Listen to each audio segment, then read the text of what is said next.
Halo semuanya, selamat datang di AirPods. Just be real to make it real. Cecil here. Nah, gimana nih guys kabarnya?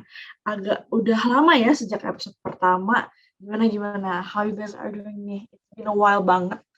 Tapi jangan takut, karena kali ini aku nggak sendirian. Kali ini aku datang membawa teman-teman lebih banyak lagi dari keluarga mahasiswa infrastruktur lingkungan atau KMIL ITB ini.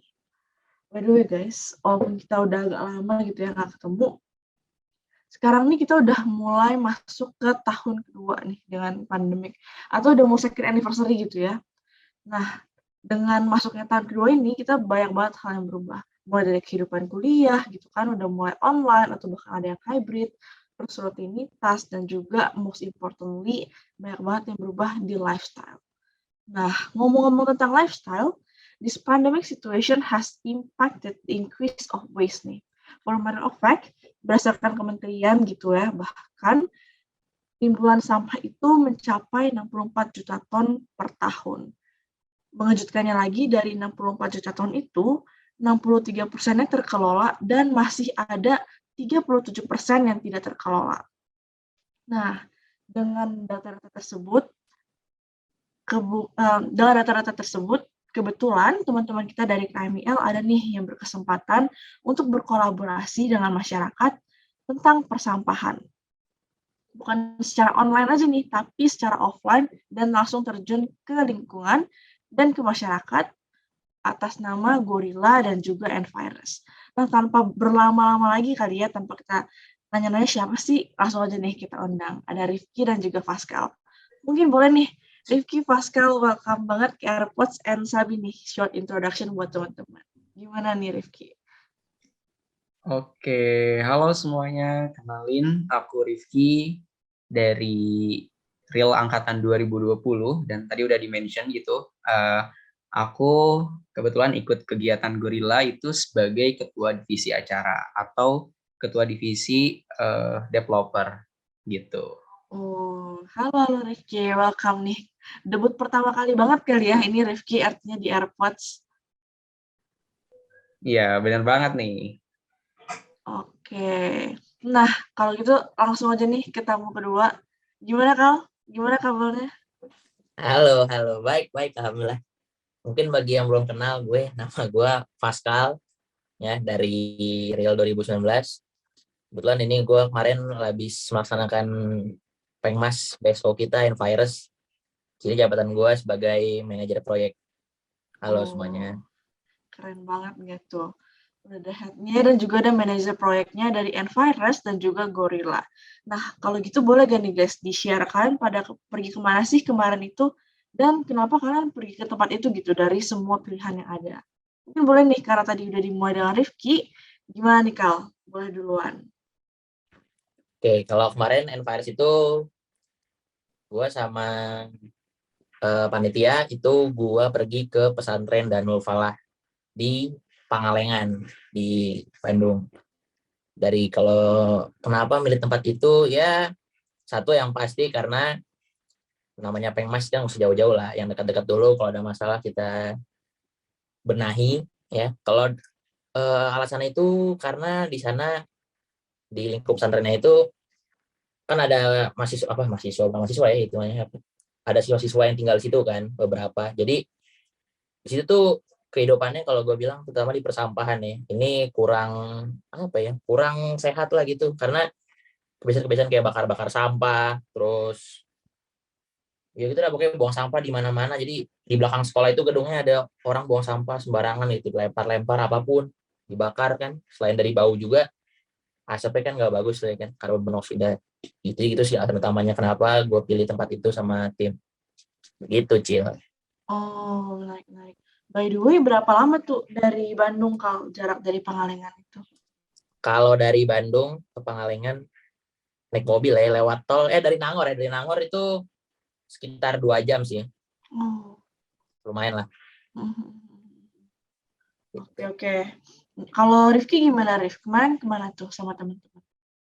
Oke, jadi kalau aku sama tim Gorilla gitu ya, dari angkatan aku sendiri itu kita setelah survei ke beberapa tempat, Akhirnya kita memutuskan untuk pergi ke salah satu daerah, yaitu Desa Indragiri di Kabupaten Bandung, lebih tepatnya di Ciwidey gitu. Nah, kenapa sih kita memilih tempat tersebut gitu untuk dijadikan pengabdian atau kegiatan gorila itu sendiri gitu. Nah, setelah kami beberapa kali survei gitu ke beberapa tempat dan kawasan di Kabupaten Bandung, terutama di desa-desa, kami itu apa ya? hmm, bahwa kami menemukan gitu permasalahan mereka itu ternyata di bidang lingkungan masih lumayan banyak dan agak kompleks gitu. Nah, terutama di desa ini tuh ketika kami mewawancarai dan ketika kami apa namanya dengan kondisi existing gitu kan, bahwa kenapa kami memilih tempat ini tuh ternyata di desa tersebut atau di desa Indragiri ini permasalahan utamanya adalah nggak ada TPS. Nah, itu sebetulnya menjadi problem utama kenapa kami memilih tempat tersebut. Oke, thank you Rifki. Nah, sebenarnya ya dari kedua tempat ini nih yang menarik perhatian aku, kan kalian berbeda tempat gitu ya. Dan aku yakin banget nih selain tadi ada permasalahan tentang budaya membuang sampahnya, ketidakhadiran TPS, sebenarnya ada lagi gitu kan permasalahan-permasalahan lain yang mungkin bisa dikulik gitu dari suatu daerah. Nah, tapi kenapa sih kok kalian berdua walaupun beda organisasi gitu, tapi dua-duanya sama-sama memilih topik tentang pengelolaan persampahan. Padahal kan kalau di KMIL sendiri ada beberapa kelompok kalian gitu ya, bukan cuma persampahan. Tapi boleh nggak sharing-sharing nih, kenapa kalian lebih memilih untuk mengulik tentang persampahan gitu di kesempatan kali ini? Kalau Rifki gimana nih, Rifki? Kalau dari aku pribadi gitu ya, kenapa sih lebih memilih terutama masalah pengelolaan sampah gitu kan. Nah, sebetulnya sampah kan emang berkaitan erat dengan kehidupan sehari-hari kita gitu ya, dan gak mungkin sih kita setiap hari nggak mengeluarkan sampah. Pasti sedikit pun ada gitu sampah yang kita keluarin, mau sampah organik ataupun anorganik. Nah, kenapa sih kita lebih memilih tentang fokusnya persampahan gitu, padahal masih ada gitu kan air bersih atau drainase, air limbah dan segala macamnya. Karena menurut kami persampahan itu adalah topik yang relate dan urgent gitu di desa tersebut, sehingga kami lebih mendahulukan mana nih permasalahan yang sebetulnya urgensinya tinggi gitu di desa tersebut, dan kami ingin datang ke desa tersebut untuk mengatasi permasalahan tersebut dan menerapkan tentunya kelompok keahlian yang ada di real itu sendiri gitu. Dan menurut kami persampahan itu bisa masuk nantinya untuk mengedukasi kepada anak-anak dan orang tua gitu. Jadi bukan hanya apa ya umur-umur tertentu saja gitu nantinya yang akan kami berikan edukasi mengenai permasalahan dalam penyelesaian masalah tersebut. Gitu sih kalau dari aku pribadi. Oh, menarik, menarik. Kalau Pascal gimana nih, Kak? Ada tambahan kah atau beda gitu kan jawabannya? Iya, kalau kurang lebih sih jawabannya ya udah disampaikan semua sama Riki. Nah, tapi ya kita nambahin dikit lah ya biar adalah guna gue di sini gitu ya. Kalau dari gue gini, karena persampahan itu kalau gue lihat itu justru adalah akar permasalahan dari segala permasalahan yang ada di desa itu, yang ada di pesantren Danul Falah ya di Pangalengan ini. Jadi dia ini kan kayak namanya kompleks pesantren ya, itu hitungannya udah kayak satu desa gitu lah hitungannya ya. Karena ada peradaban, ada orang, ada pengurus pesantren, ada muridnya, ada gedungnya, ada tempat tidurnya, ada segala macamnya. Nah kalau menurut gue nih justru kalau gue lihat dari kondisi mungkin dari air bersih ya, namanya daerah sana air bersih banyak dan kualitasnya bagus. Nah tapi di sini akar masalahnya itu dari persampahan. Nah ini dia ujung-ujungnya ke air limbah itu, karena di sampingnya itu kan ada ibaratnya apa ya, kayak ibaratnya kayak kali gitulah. Nah di situ kali itu banyak sampahnya. Berarti di sini inti masalahnya sama desa Indragiri tempat gorila itu ya, iya itu dia. Jadi nggak ada tempat sampah, ya udah akhirnya orang buang sampah ke belakang, dibakar, bakar-bakar nggak cukup, buang ke sungai kan, buang ke kali. Nah gitu, jadi masalah itu. Dan juga pertimbangannya itu di sana ya karena waktu kan. Jadi Envaris itu kita ngelakuinnya 2 termin. Termin pertama itu ya 2 hari, termin 3 termin 2 2 hari juga. Jadi kalau dipikir-pikir untuk kelompok kalian lain tuh mungkin untuk perencanaannya agak panjang dan pembangunannya rumit ya. Jadi kalau persampahan tuh menurut gua ya bisa kita cut cepet gitu loh, solusinya cepet gitu. Kalau dari gua gitu. Oh, oke oke oke oke oke. Tapi setuju sih kalau misalnya memang kalau dari persampahan itu ngaruhnya baik banget gitu kan ke mereka ngapain ujung-ujungnya dan bisa berujung ke pencemaran-pencemaran yang lain. Tapi kalau karena ini kan krusial ya kalau gitu, apalagi di daerah tersebut mereka ujung-ujungnya ngotorin sungai, bukan cuma itu mereka juga ngotorin udara gitu dengan pembakaran. Kalau misalnya dari timnya Pascal and the Gang gitu pas kemarin datang, apa sih yang kalian lakukan? Boleh gak diceritain? Dan gimana sih kondisinya pas awal? Apakah benar-benar udah parah banget gitu tingkat pencemarannya atau sebenarnya B aja tapi bisa ditingkatkan? Sebenarnya kalau dari kondisi desanya ya, nggak di desa sih, hitungannya desa lah kalau bisa gue sebut. Di pesantren itu kalau bisa dibilang ya sebenarnya kondisinya itu ya aman-aman aja gitu loh. Tapi kalau menurut gue ya benar ini bisa ditingkatin lagi, dan juga yang dipikir itu kan adalah jangka panjang ya kan. Apalagi di situ bukan cuma sekolah, bukan cuma pesantren, ya di situ ada orang yang tinggal ya kan, ada orang yang tidur di situ. Dan juga setiap pagi, setiap hari mereka kan berhalangan tuh sekolah kan Senin sampai Sabtu. Nah, Minggu juga kan dia di situ-situ juga kan pasti. Jadi dari kondisi desa di sekitarnya juga cukup maju sih. Di sekitaran desa itu, di Pangalengan itu ya banyak lah tempat-tempat makan atau tempat-tempat kayak warung gitu masih banyak, dan kalau menurut gue itu hitungannya nggak terlalu terpencil sih. Jadi masih banyak keramaian juga, tapi emang kalau dari kondisi persampahan itu sih yang cukup menantang itu, karena itu kebiasaan masyarakatnya, kebiasaan murid-muridnya, kebiasaan orang-orang pesantren yang suka bakar sampah. Itu bukan cuma orang-orang gede, bener anak-anak kecil juga lagi sampah ada bakar dideketin kan, dibuang sampah, dilempar-lempar gitu. Itu masalah intinya kalau menurut gue. Oh, artinya emang sebenarnya mereka ngerasa itu nggak apa-apa gitu ya ikutan bakar sampah gitu. Nah Dan itu dia, jadi iya, part dari kebudayaannya kali ya kalau gitu ya, Kal. iya itu dia mungkin. Benar-benar. Oke, oke. Kalau misalnya Rifki gimana, Ki? Di tempat kamu gimana tuh kemarin?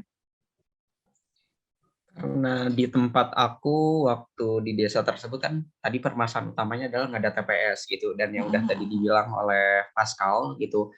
Jadi karena masih masyarakatnya untuk sampah organik itu dibuang ke sungai atau sampah anorganiknya masih dibakar. Nah, di desa Indragiri pun sama seperti itu gitu, karena permasalahan utamanya adalah tidak ada TPS. Dan setelah kami memikirkan gitu, kenapa sih nggak ada TPS di daerah tersebut? Ternyata memang kawasan tersebut jauh gitu dari pusat kota, sehingga itu yang menjadi problem utama kenapa nggak ada TPS. Mungkin untuk pengangkutannya itu membutuhkan waktu yang lama gitu. Jadi untuk kendaraan masuk ke situ pun masih agak perlu dipertimbangkan bahwa kira-kira kendaraan mana nih gitu, atau kendaraan pengangkut sampah mana yang bisa masuk ke daerah tersebut. Karena jujur ketika kita ke situ pun jalannya itu masih sempit gitu ya, dan belum seperti jalan-jalanan di perkotaan gitu yang udah lebar bisa masuk 2 atau bahkan 4 mobil gitu kan. Dan di desa tersebut cukup untuk 1 mobil, dan itu pun emang masih belum banyak apa ya kendaraan-kendaraan yang masuk ke daerah tersebut gitu sih. Oh, oke oke oke. Mungkin mau balik lagi nih, Kak. Kalau gitu di tempat Pascal samakah sama dengan Rifki, TPS-nya tidak ada karena jauh gitu atau ada concern yang lain dari tempat Pascal? Satu itu benar ya, TPS di dekat situ nggak ada. Maksudnya nggak mungkin ada, ya mungkin ada tapi ya istilah doang TPS, tapi ya mungkin nggak memadai juga kan. Apalagi dari satu pesantren aja tuh ya istilahnya ibaratnya HP sampahnya udah nggak carry juga, udah nggak, sampai nggak muat makanya dibakar kan gitu. Mhm. Oke, artinya kalian berdua ini kurang lebih sama ya, kalau gitu, fasilitas TPS-nya ini sebenarnya nggak bisa mendukung kebutuhan dari masyarakat. Nah, kalau gitu dari Rifki dan juga Pascal and the team gitu, pas kemarin bareng Envirus dan juga Gorilla, gimana sih cara kalian menyelesaikan masalah-masalah ini? apa sih yang kalian bawa gitu ke desa atau ke pesantren tersebut untuk bantu mereka? Mungkin kita boleh mulai dari Rifki nih, Ki. Gimana nih kemarin?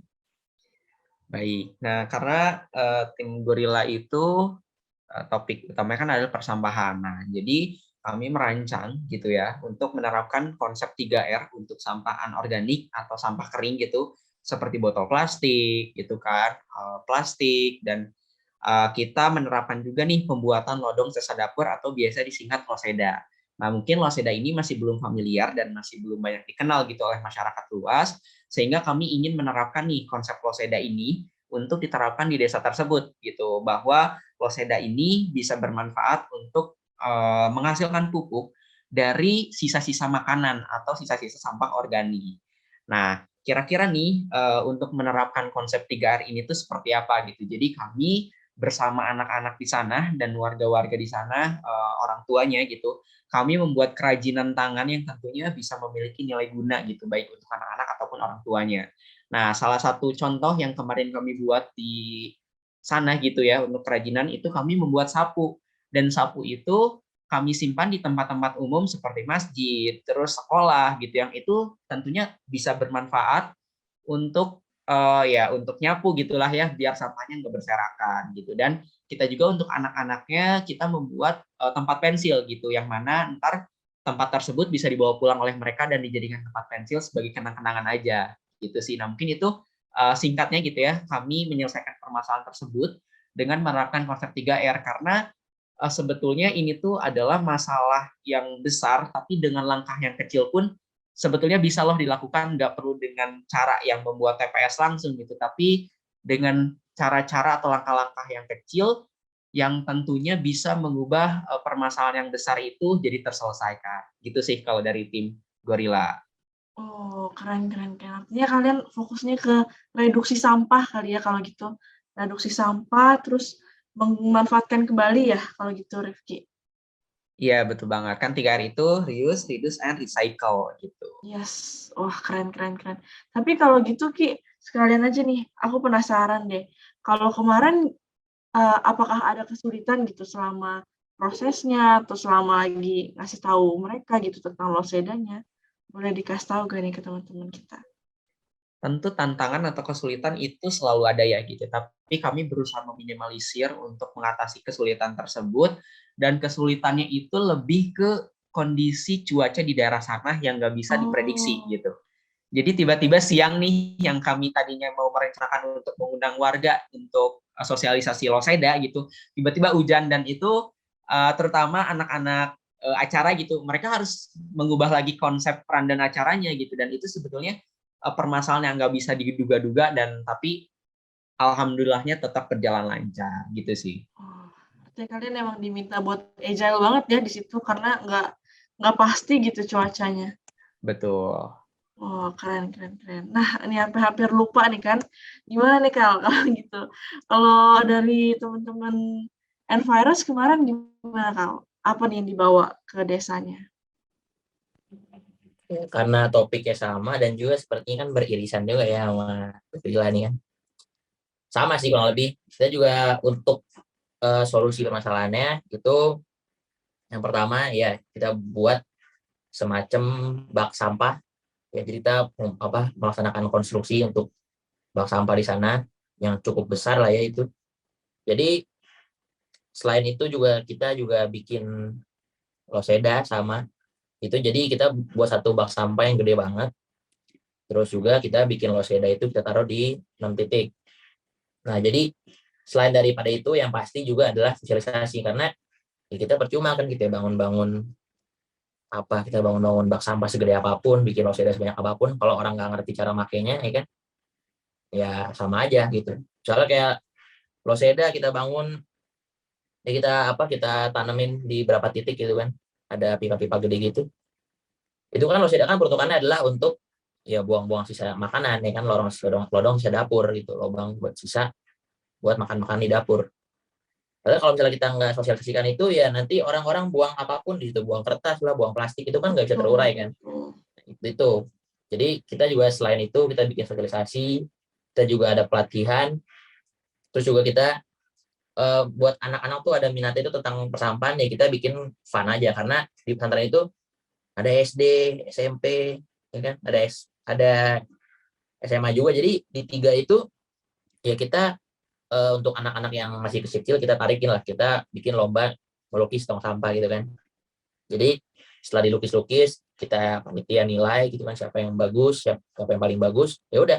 Setelah itu tong sampahnya kita taruh di beberapa tempat, karena selama ini kan kurang. Terus kita juga ngasih ya perabotan-perabotan lah buat hadiah-hadiahnya itu. Jadi buat apa istilahnya, ya kita sekaligus juga lah memberikan sumbangan berupa barang-barang gitu kan, lumayan lah kepake juga di mereka kan. Terus setelah itu ya udah deh, paling apa tadi, masalah mau nggak Ya cerita ada masalah lagi, lagi, Yul? ada lagi nggak Kal tantangannya gitu? Mungkin pas Tantangannya lagi sosialisasinya gitu kan? ya itu dia, sama Rifki, hujan itu mah benar-benar hujan tuh. Ya kita mau marah gimana, hujan nih kan. Ya kalau hujan pasti itu, untungnya udah ada plan B lah ya. Jadi Oh, ini udah ada, kita yang Paris adalah ada pawangnya lah gitu ya, udah ada ketahuan nih pawang jam nggak? Udah segini, ada bawang gitu ya? jam segini hujan, bener hujan. Ya udah akhirnya kita ubah tuh, kemarin sempat itu tuh, jadi pelatihan sama lomba tuh kita undur harinya. Tapi yang lebih parah lagi emang konstruksi. Itu kalau boleh jujur, Oh, konstruksi itu kita nggak kelar itu, kita pas pulang itu kita akhirnya minta bantuan tukang juga kan, sampai nyelesain buat besok paginya. Itu udah kita pulang malamnya, pokoknya besok pagi itu udah langsung selesai gitulah, jadi langsung bisa dipakai. Terus juga makanya oh, waktu itu konstruksi nggak jadi itu, jadi kan kita belum belum kering semennya kan, gara-gara hujan sampai kita terpalin biar nggak kena hujan gitu. Ada anak-anak mau buang sampah gitu, kita mau buang sampah katanya. Akhirnya mau nggak mau kita ngomong, ya udah buang dulu ke tempat yang biasa. Ya habis gimana kan, belum kering, ya udah ya itu sih kendalanya kalau dari yang virus oke, gitu. oke. Tapi emang ya kayaknya ini cuaca plays a tricky part banget, karena kalau misalnya di Faskal kan itu mempengaruhi konstruksi gitu ya. Tapi kalau misalnya di Rifki juga sama dengan Faskal, mempengaruhi alur acaranya gitu, sosialisasi, pas lagi mau ngumpulin masa gitu. Oke, oke, oke, oke. Thank you guys for sharing. Menarik banget nih, walaupun kita semua belum bisa ikutan langsung gitu, tapi at least sekarang udah dengar ceritanya, dan juga dengar nih sepersekian fraksi gitu kan dari pengalaman kalian. Nah, mungkin kita udah nggak berasa nih, udah mulai di ujung dari podcast kita kali ini. Boleh gak nih Faskal dan juga Rifki share gitu kan, last piece of advice atau takeaways atau insight yang kalian punya ke teman-teman di sini as a closing statement gitu. Mungkin mulai dari siapa nih? Faskal atau Rifki, ada yang mau duluan? Oh, nggak ada yang mau gitu. Oke, Oke, mungkin boleh gimana? dari aku ya kali, Yes, yes, sebagai boleh. perwakilan tim Gorilla. Jadi tadi udah di-mention gitu, kira-kira insight atau pengalaman apa sih yang bisa diambil dari kegiatan tersebut gitu.